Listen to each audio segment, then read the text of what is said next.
Class. आज हमारा ये नेक्स्ट लेक्चर है और आज हमारा लेक्चर होगा पब्लिक हेल्थ का। थोड़ा सा ओवरव्यू हम डिस्कस करेंगे। थोड़ा सा पब्लिक हेल्थ का आइडिया लें कि पब्लिक हेल्थ होती क्या है।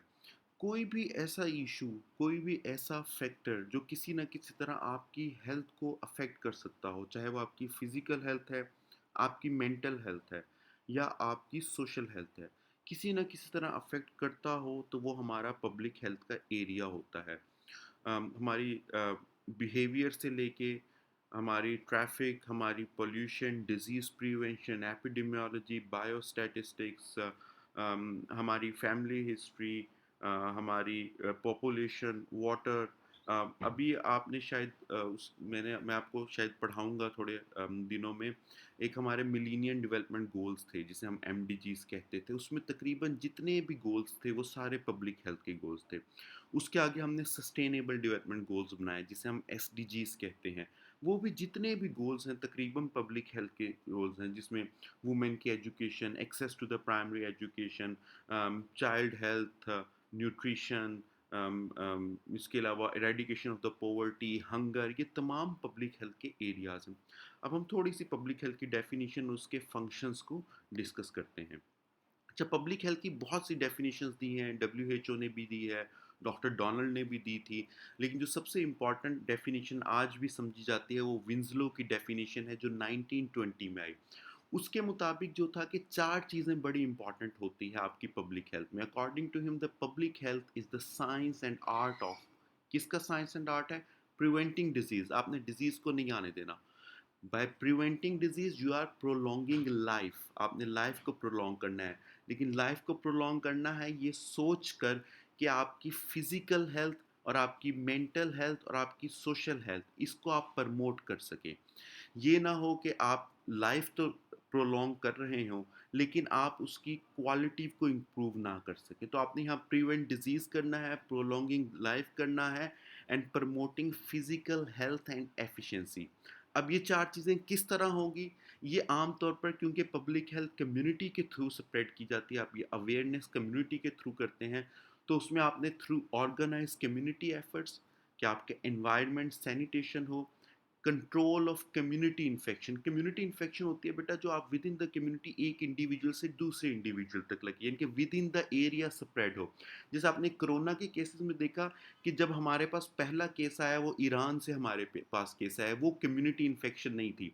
लेकिन फिर जब हम इंडिविजुअल टू इंडिविजुअल स्प्रेड होने लग गया कोरोना, तो वो हमारी कम्युनिटी इन्फेक्शन थी। The education of the individual in the principle of the personal hygiene, कि आप एजुकेट करते हैं जो आपके इंडिविजुअल्स होते हैं विद इन द कम्युनिटी या विद इन द एरिया उसकी पर्सनल हाइजीन के बारे में, ताकि आप डिजीज़ की स्प्रेड को स्टॉप कर सके। नॉर्मली जितने भी इन्फेक्शियस डिजीज़ हैं except for the few viral disease, most of the disease are somehow related to your personal hygiene, even your skin disease as well.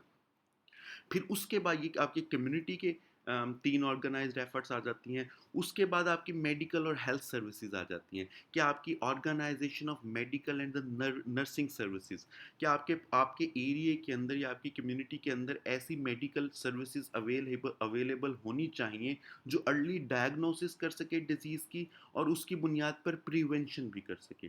फिर development of the social machinery, कि ताकि individual के बारे में जो उसकी living standard है उसको इम्प्रूव किया जा सके।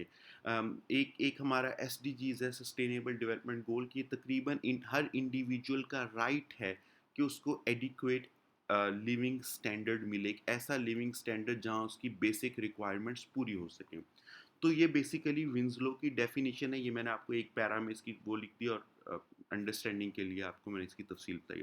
सर डोनाल्ड ने भी इससे मिलती जुलती 1980 में दी थी। वो इसका ज़रा शॉर्ट फॉर्म है कि the science and the art of preventing disease, prolonging life and promoting, protecting and improving health through the organized efforts of society। अब एक बात नोट करेंगे कि पब्लिक हेल्थ में, अब दुनिया में जहाँ भी पब्लिक हेल्थ का काम हो वहाँ कम्युनिटी को और सोसाइटी के रोल को और कल्चर के रोल को बड़ी इंपॉर्टेंट दी जाती है। कोई भी public health intervention without the role of the community या सोसाइटी या कल्चर को एड्रेस किए बगैर आप नहीं ला सकते। तो किसी भी पब्लिक हेल्थ इंटरवेंशन को लाने के लिए उसकी कम्युनिटी की इन्वॉल्वमेंट होना बेहद ज़रूरी है। अच्छा, जो डब्ल्यूएचओ की इसकी डेफिनेशन है, वो डब्ल्यूएचओ की इसकी डेफिनेशन ये वाली है कि a state of complete physical, mental and social wellbeing and not merely the absence of the disease. कि सिर्फ यही नहीं कि एक डिजीज ना होना आपकी हेल्थ है, आपकी कंप्लीट हेल्थ है, बल्कि इसके लिए आपको कंप्लीट फिजिकल, मेंटल और सोशल वेलबींग होना चाहिए। अभी रिसेंटली जो डब्ल्यूएचओ ने रिसेंटली डिजीज़ ऐड किया था कोविड से पहले, वो ये था कि अगर आप सिंगल हैं और आपके इर्द गिर्द केयर करने वाला कोई नहीं है, इसका मतलब है आप सोशली आइसोलेटेड हैं। तो डब्ल्यूएचओ ने इसको डिजीज़ के तौर पर लिया है कि आप सोशली अगर आइसोलेटेड हैं तो ये डायग्नोज होता है एज अ डिजीज़ के तौर पे।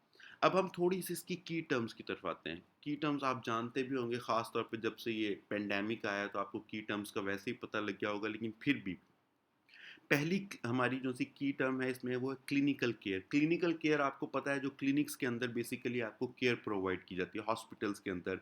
तीन तरह की होती है, प्राइमरी हेल्थ केयर होता है, सेकेंडरी होता है, टर्शरी होता है। जैसे आपका जो निश्टर हॉस्पिटल है ये टर्शरी हॉस्पिटल है। एनीवेज इस पे हम फिर कभी डिस्कस करेंगे। क्लिनिकल केयर सबसे इंपॉर्टेंट होती है, उसके अंदर prevention, treatment and management of the illness. Management of illness से बेसिकली ये मुराद होती है जब आपने एक दफ़ा ट्रीटमेंट कर ली तो पोस्ट ट्रीटमेंटल केयर आपको कैसी मिल रही है, ये आपकी क्लिनिकल केयर होती है, जिसे आमतौर पर हम हेल्थ केयर भी कहते हैं। दूसरा हमारा डिटर्मिनेंट, ये मैं पहले भी शायद बता चुका हूँ, डिटर्मिनेंट्स वो फैक्टर होते हैं जो किसी डिजीज़ को लाने में या किसी ट्रेट में, या ट्रेट से मुराद आपका कोई भी क्वालिटी होगी, कोई डिजीज़ के से रिलेटेड फैक्टर हो गया। जैसे एक पॉवर्टी को हम कहते हैं कि ये डिटर्मिनेंट है डिजीज़ का, या हम कहते हैं less education is the determinant of a disease, या कोविड 19 के केस में हम कहते हैं congestion is the determinant of a disease और a factor of a disease. इसी तरह हम कहते हैं कि अगर आप 6 फुट से कम के डिस्टेंस में कोविड 19 के केस के अंदर, तो ये डिटर्मिनेंट है एक डिजीज़ का। तीसरी हमारी एपिडेमिक या आउटब्रेक। आम तौर पर ये इंटरचेंजेबल टर्म्स हैं, एपिडेमिक भी और आउटब्रेक भी। लेकिन आउटब्रेक, एपिडेमिक हम नॉर्मली अगर हमने एक लार्ज जियोग्राफिकल एरिया को कवर करना है तो हम उसे एपिडेमिक कहते हैं। अगर लोकल आपने करना है तो आप उसे आउटब्रेक कहते हैं। तो ये जो सी कम्युनिटी या रीजन के अंदर अगर एक्सपेक्टेड नंबर से ज़्यादा केसेस आने लग जाएं, एक आपने फॉर एग्जांपल आप कहते हैं पाकिस्तान में हर साल 600 डेंगू के केसेस आते हैं, लेकिन 600 से इंक्रीज कर जाएं तो वो आपका एपिडेमिक होता है या आउटब्रेक होता है। अगर कोई आप इस्लामाबाद वगैरह रहते हैं तो आपको पता होगा कि वहाँ हर साल तकरीबन पोलन एलर्जी की आउटब्रेक होती है और वो एक्सेसिव नंबर के अंदर होती है। दूसरा आपका एंडेमिक या पेंडेमिक। पेंडेमिक जैसे आपको पता है कि जब कोई भी एपिडेमिक पूरी दुनिया के अंदर फैल जाए, जैसे हमारा ये कोविड 19 है या इससे पहले स्पेनिश फ्लू था, वो हमारा पेंडेमिक होता है। एंडेमिक वो होता है कि अगर कोई डिजीज़ किसी भी एरिया का या रीजन का परमानेंटली मेंबर बन जाए, हर साल वो वहाँ आता हो, तो वो एंडेमिक होता है। मैंने आपकी भी आउटब्रेक में पोलन एलर्जी की example the, same goes for the endemic. आप पोलर एलर्जी इस्लामाबाद के अंदर हम उसे एंडेमिक कंसीडर करते हैं। तीसरा है हेल्थ आउटकम, कि आपने जब एक दफ़ा मेडिकल आपने एक डिजीज़ डेवलप कर लिया है, उसके बाद आपकी जो मेडिकल ट्रीटमेंट हुई है या आपके डिटर्मिनेंट्स को एड्रेस किया है, उसके बाद आपके हेल्थ आउटकम क्या होंगे? क्या इससे quantity of the life improve होगी या quality of the life improve होगी? ये आपके हेल्थ। इसके बाद हम आते हैं कि पब्लिक हेल्थ के बेसिक फंक्शंस कौन कौन से हैं। पहला जो इसका फंक्शन होता है वो होता है surveillance, analysis and evaluation of the populations health status, कि पॉपुलेशन का हेल्थ स्टेटस क्या है। फॉर एग्जांपल कोविड 19 के अंदर हम सर्विलेंस कर रहे हैं कि हमारे यहाँ कितने केसेस हैं, वो कैसे केसेस कैसे स्प्रेड हो रहे हैं और इन केसेस को हमने कैसे रोकना है। इसके अंदर कौन कौन से फैक्टर इन्वॉल्व हो सकते हैं, ये इसकी सर्विलेंस भी है, एनालिसिस भी है एंड एवेल्युएशन भी है। तो सबसे पहले आप मॉनिटर करते हैं health status to identify the population और द कम्युनिटी हेल्थ प्रॉब्लम। किसी भी एरिया में कोई भी इंटरवेंशन लाने से पहले आपने उस कम्युनिटी के हेल्थ प्रॉब्लम्स को देखना होता है। फॉर एग्जांपल हम कहें मुल्तान के अंदर हमारे पास हेपेटाइटिस सी या contaminated water is a health problem, is the health issue. तो आप सबसे पहले उसको मॉनिटर करते हैं कि हेपेटाइटिस सी कितना फैल रहा है, कैसे फैल रहा है। दूसरा आप उसको डायग्नोस करते हैं, इन्वेस्टिगेट करते हैं कि आपके हेल्थ हैज़र्ड्स कम्युनिटी के अंदर कौन-कौन से हैं। हेपेटाइटिस सी आपका प्रॉब्लम है, हेल्थ हैज़र्ड आपका क्या है? कंटामिनेटेड वाटर है, उसे आप डायग्नोस भी कर लेते हैं। अगर आपका हेपेटाइटिस सी के केसेस आप उसे अर्ली डायग्नोस करने की कोशिश करते हैं और इन्वेस्टिगेट करते हैं। फिर आप देखते हैं monitor the environmental and the health status, कि एनवायरनमेंट की वजह से कौन-कौन से प्रॉब्लम कम्युनिटी के अंदर आ रहे हैं। फिर उन प्रॉब्लम को आप डायग्नोस करते हैं और इन्वेस्टिगेट करते हैं इन्वायरमेंटल रिलेटेड इश्यूज को। लास्टली जब आप ये चीज़ें कर लेते हैं तो आप कोशिश करते हैं कि इन प्रॉब्लम्स को तेज़ी से इंटरवेंशन के ज़रिए सॉल्व किया जा सके। इंटरवेंशन बेटा बेसिकली ये होती है कि फॉर एग्जांपल स्मोकिंग हम कहते हैं कि रिस्क फैक्टर है ओबिसिटी के लिए, ठीक है। तो अब आप क्या कहते हैं कि आपने इंटरवेंशन लानी है कि आप स्मोकिंग को काउंटर कर सकें, तो आपने इंटरवेंशन में कोशिश करनी है कि आप कोई नया स्मोकर ना बनाएं, ऑलरेडी एग्जिस्टिंग जो स्मोकर है उनसे स्मोकिंग किस तरह क्विट कराएं। उसके लिए आप एजुकेशन भी यूज़ कर सकते हैं, सेमिनार्स भी यूज़ कर सकते हैं। सिगरेट्स के ऊपर लिखा होता है smoking is injurious to health. ये सब पब्लिक हेल्थ अप्रोचेज हैं। दूसरा पब्लिक हेल्थ का जो सा होता है फंक्शन, कि आपने पॉलिसीज एंड प्लान्स बनाने हैं। जो आपने एक दफ़ा आपने डायग्नोस तो कर लिया है प्रॉब्लम को, लेकिन अब आपने उसकी पॉलिसी बनानी है और प्लान्स बनाने हैं। उस पॉलिसी के अंदर आप इंश्योर करते हैं कि आपके तमाम स्टेक होल्डर्स ऑन बोर्ड हों, आपकी सोशल फोर्सेस अंदर हों, आपकी गवर्नमेंट, आपकी स्टेट उसकी ऑनरशिप ले, आपकी कम्युनिटी उसकी ऑनरशिप ले। तो उस बुनियाद पर आप बेहतरीन पॉलिसी बनाते हैं और उन प्लान्स को इम्प्लाई करने की कोशिश करते हैं। तीसरा हमारा हेल्थ प्रमोशन है, ये मैं आपको बता चुका था कि एजुकेशन के ज़रिए आप हेल्थ प्रमोशन की एक्टिविटीज़ को एनकरेज करते हैं। चौथा हमारा है डिजीज़ प्रिवेंशन, कि डिजीज़ को आपने प्रिवेंट कैसे करना है। इसके लिए दो अप्रोचेज़ होती हैं, एक हाई रिस्क अप्रोच बोलते हैं, एक पॉपुलेशन अप्रोच बोलते हैं। हाई रिस्क अप्रोच आमतौर पर इंडिविजुअल के लिए होती है, कि अगर एक इंडिविजुअल एट रिस्क है इलनेस के, या वो डिजीज़ डेवलप कर चुका है, तो उसके लिए आप जो अप्रोच यूज़ करते हैं पब्लिक हेल्थ की, वो होती है हाई रिस्क अप्रोच। अगर एक इंडिविजुअल एक सर्टन लेवल पर या तो डिजीज डेवलप कर चुका है या डेवलप कर सकता है। दूसरी होती है पॉपुलेशन अप्रोच, जो अब हमने कोविड-19 के केस में यूज़ की।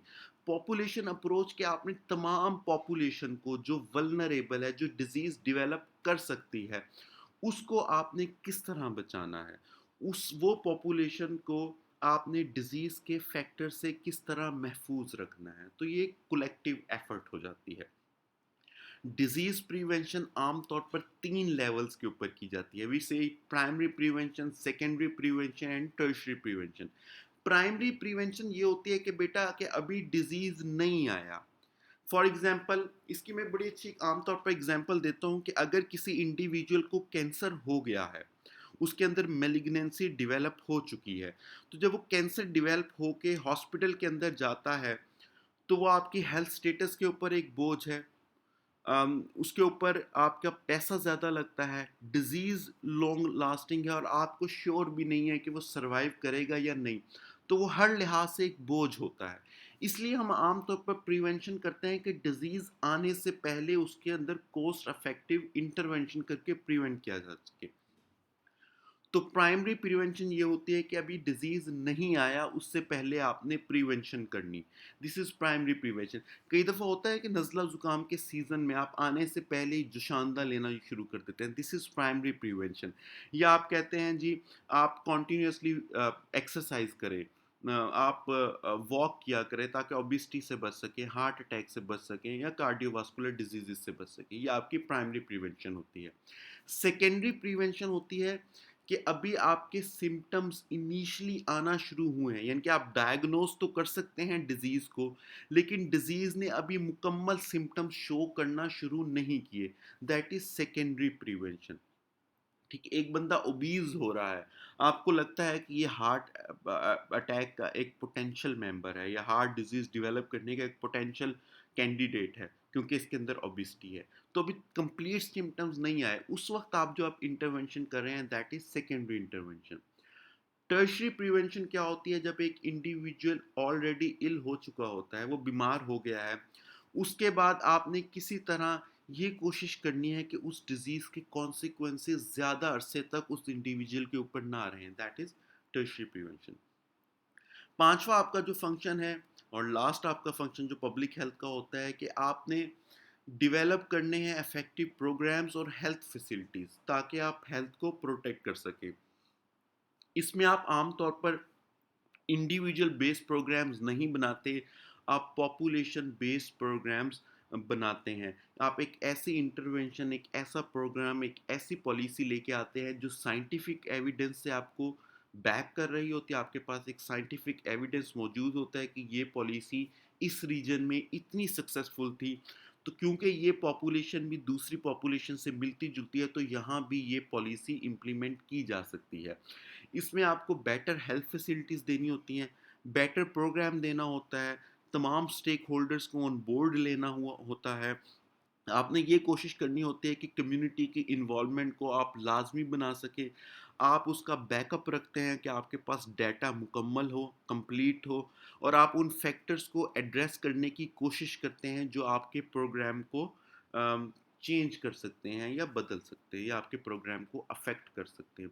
फॉर एग्जांपल एक पॉपुलेशन है जहां आप समझते हैं, या आप एग्जांपल ले लें, आप इंडिया के अंदर आप चले जाएं और वहां आपने अगर एक एक प्रोग्राम लेके आना है, लेकिन आप कहते हैं क्योंकि यहाँ एक फैक्टर्स की वजह से, रिलीजियस की वजह से डिफरेंट इंटरवेंशंस नहीं आ सकती, क्योंकि रिलीजन का बहुत ज़्यादा रोल है। फॉर एग्जांपल वो मीट नहीं खाते, वो सिर्फ वेजिटेरियंस होते हैं मोस्टली। तो आप ये कोशिश करते हैं कि एक ऐसी पॉलिसी लेके आए जिसमें उनके रिलीजियस सेंटिमेंट्स को आप अफेक्ट ना करें, उनके रिलीजियस सेंटिमेंट्स को हर्ट ना करें। इस तरह हर सोसाइटी, हर कम्युनिटी के अंदर या तो रिलीजियस एलिमेंट्स होते हैं या सोशल एलिमेंट्स होते हैं, ये बहुत से डिफरेंट कॉन्सेप्ट्स होते हैं। आप उन तमाम कॉन्सेप्ट्स को मद्देनज़र रख के अपनी प्रोग्राम्स और फैसिलिटीज़ बनाते हैं। तो ये हमारा आज का लेक्चर था। इसमें से अगर आपको कोई क्वेश्चंस हो तो आप मुझसे व्हाट्सएप में पूछ सकते हैं। Thank you. इसके अलावा इंशाल्लाह अब आपको मैं नेक्स्ट लेक्चर कल या परसों अपलोड करूँगा। Thank you.